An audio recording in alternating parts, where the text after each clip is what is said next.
Hello, this is Mike Swanson. I run the website WallStreetWindow.com, and today I want to talk with you about 5 gold stocks set to soar between now and New Year's. If you can recall, last weekend I told you about 2 things I was going to be watching during the Federal Reserve meeting and afterwards to see how they respond, and because I thought it'd mean a lot to the financial markets. One of those was the bond market, and it was fairly stable. The JNK junk bond ETF actually went to new highs for the year after the meeting. There are some gyrations in the Treasury bond market, in the high grade corporate bond market, but it was an overall stable situation, which is good for the financial markets, because I think the biggest risk to the U.S. stock market were if the bond market were to go sour. But that's what happened last year in the fourth quarter. You recall Treasury bonds actually sold off after the Fed started lower rates in September, but don't think that's in the cards right now. And we saw a lot of bullish action in the markets, but it was gold and silver that were more bullish than anything.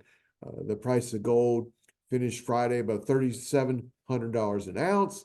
The price of silver also went over $41 an ounce. If you can recall, just about 16 months ago now, the price of silver was below $26 an ounce.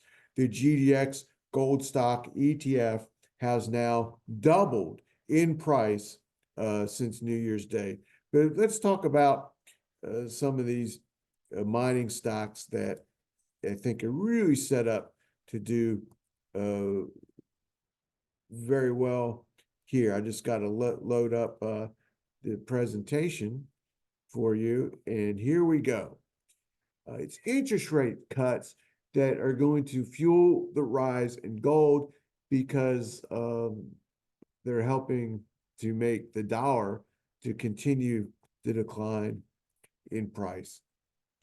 And here is a chart of gold itself.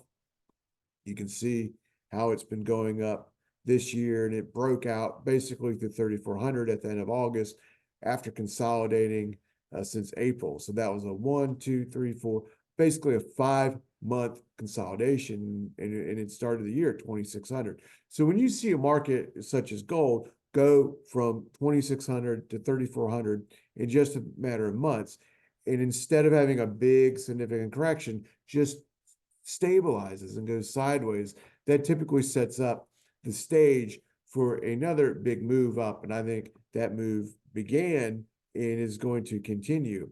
So I think it's just getting started. And the gold stock suggests that this is the case.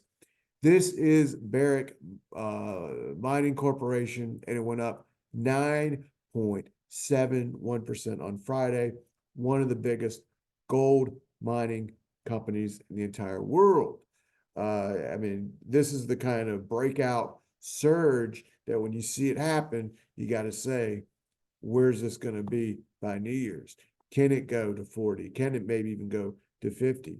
We're going to see, because it was 15 in January, and how many people would have told you it's going to double from January? Actually, how many people even talked about gold mining stocks with you on CNBC, much less YouTube, dominated by crypto gurus?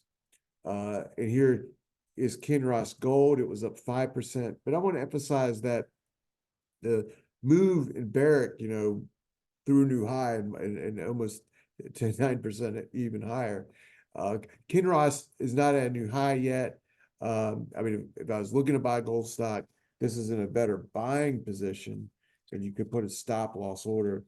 You still got to give it room, under the blue 50-day moving average. It's the $19 price point. IM Gold, also a similar position as Kinross, is symbol IAG. You can see it did have a big jump in August, hit 11.5, and is doing a short-term consolidation. Now, here's one that's not a gold stock, Sibian Stillwater, symbol SPSW.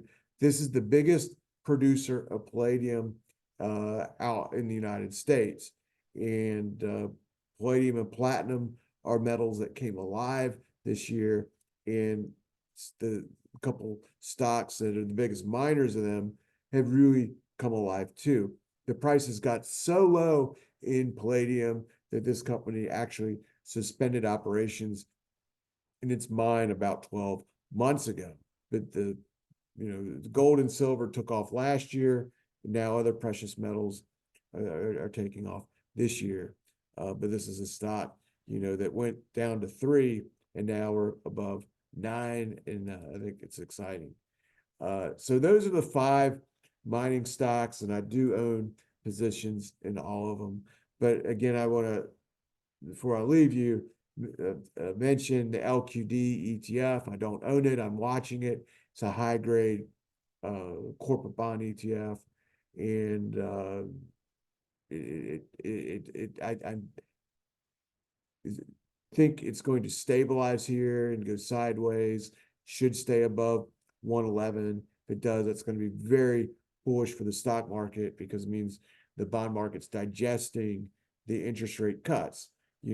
Sure, interest rate cuts reduce the short-term interest rates, but last year long-term rates actually went up, and that's why these bond funds fell. Long-term yields and treasury bonds fell. So we don't want that to happen again. I don't think it's going to happen again. I explained why in one of my previous newsletters a couple of weeks ago. If you want to get all my commentary and all my thoughts, subscribe for free at WallStreetWindow.com, and you'll get that newsletter. And I'll be talking with you later.